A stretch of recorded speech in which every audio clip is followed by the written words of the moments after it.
You really gotta hand it to this Isekai, man. It does casually drop plot twists that you don't see coming. Sometimes they do it in the way that the title of the show is completely opposite than what you thought. You're thinking it's gonna be this suicidal maniac who's no longer allowed, and in fact, it's all the other heroes. Very fun plot twist, but they can also just kind of casually pull the rug from under you. I didn't see a single person last week think that, oh, Tama's actually royalty and, that's why they got arrested. All I saw was people thinking, damn, I wonder what she stole or what she did in order to get this done. Because that makes a lot of sense given everything. And no, in fact, she's actually royalty, and from the dad's perspective, we kidnapped the princess. And even knowing the full context, it does kind of look like we kidnapped the princess.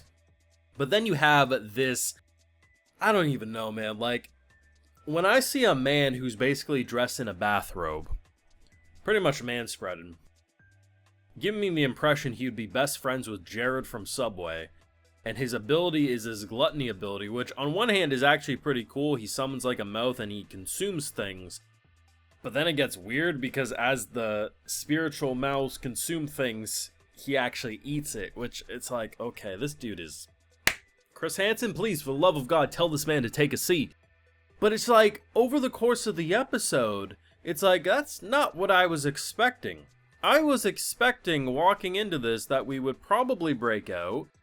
We would probably have to return something. That was the direction. And they still decide to sideswipe me. This show is a breath of fresh air in a genre I actually love. But damn, is this refreshing. Now, of course, I do have full live reactions over on Patreon. If you want to see my full and good thought to any of these episodes, it's going to be over there exclusively. So, this was actually one of the best episodes, if we're being honest. Like, I don't think anything for a bit's going to top the bombshell reveal of what the name of the show actually represents. But it's so nice to already have someone I'm ready to send back home. But I do question, because the first person we sent back home, if you watch after the credits in that episode, we know that he's actually starting his life over and he has a decent shot at a second chance. So I'm curious to see if every single person we do send, in terms of sending their bitch's ass back home, if they all are going to take up the same thing, or if some of them are going to fail. Because this is a character who I feel like I can't feel empathy for. No matter what they decide to do, I feel like I'm going to be the number one hater. This dude just does not seem like a good person, nor does he deserve a second chance. So I'm kind of wondering that, like, once we do send this guy back home, is he just going to immediately get truck-cooned again? Is he going to be a bum on the street? I kind of hope so. I think it'd be interesting if not all of them actually use their second chances well. But obviously only time will tell. But it's weird because this guy's ability, he's like talking like how he's like the angel of gluttony. And then quite literally he lives up to that title. It's interesting because it almost feels like, as we see, like, the mouse eat things and like he'll pull out like a necklace that the person ate, so like it quite literally is he's eating it just from a distance. But then there's this one attack that Tama's dad does. It's supposed to be like one of his stronger attacks, and he's like, nah, I ate a golem last week, I'm good. So it's like, depending on what he eats, the characteristics might also enhance him, or maybe it's just because he literally has a giant stone body in his stomach right now, I don't know. But either way, actually devastating. I wasn't expecting someone to lose an arm. I'll be honest. Like, when he pushes her out of the way, I'm thinking our boy Sensei is going to come in, do a little scribble, and, all's well that ends well. And he actually loses an arm. And Jesus, how built different is Tama's father?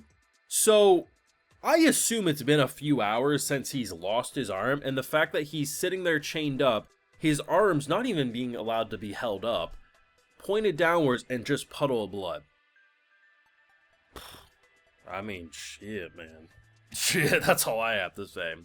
I did really like what they did with the family dynamic between her and her father, though. So, there used to be a mom, and there used to be a twin brother. Accident happened, those two no longer with us.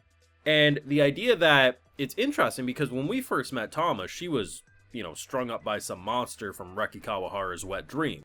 And why would that be unless she's running away from her father? She probably hates her father. In fact, it's the opposite. And we learned that she actually wanted to live up to and basically be the brother, live up to the father's expectations for the brother, but do it herself. But he pretty much turned against her.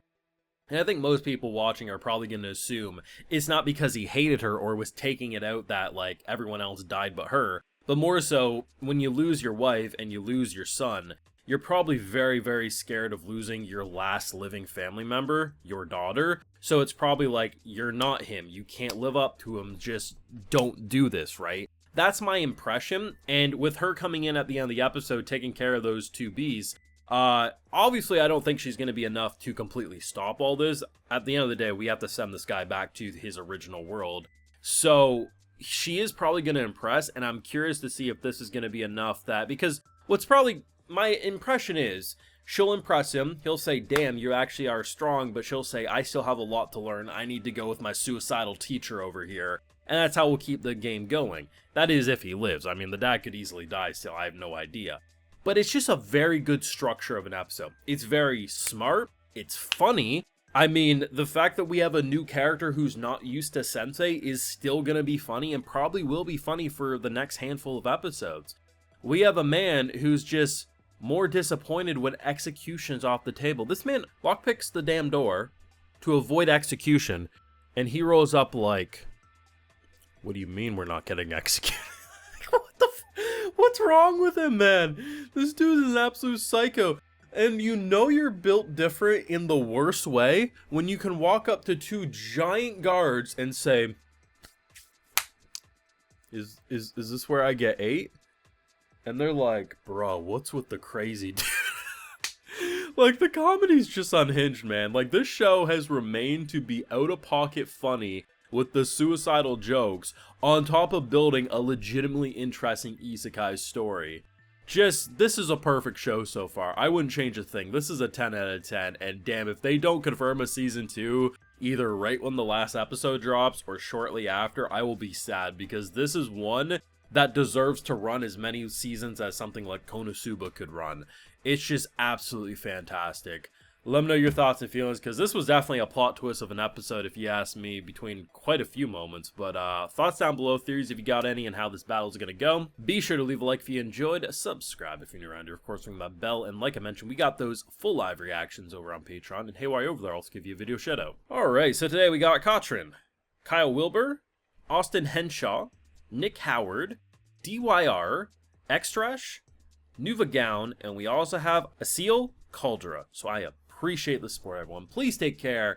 And if you ever find yourself locked up with a friend and your friend is hip hip hooray and that you might get executed and you somehow make it out of that situation alive, I don't care how long you've known that person, run. Cut them out of your life. Jesus, man. Have a good one.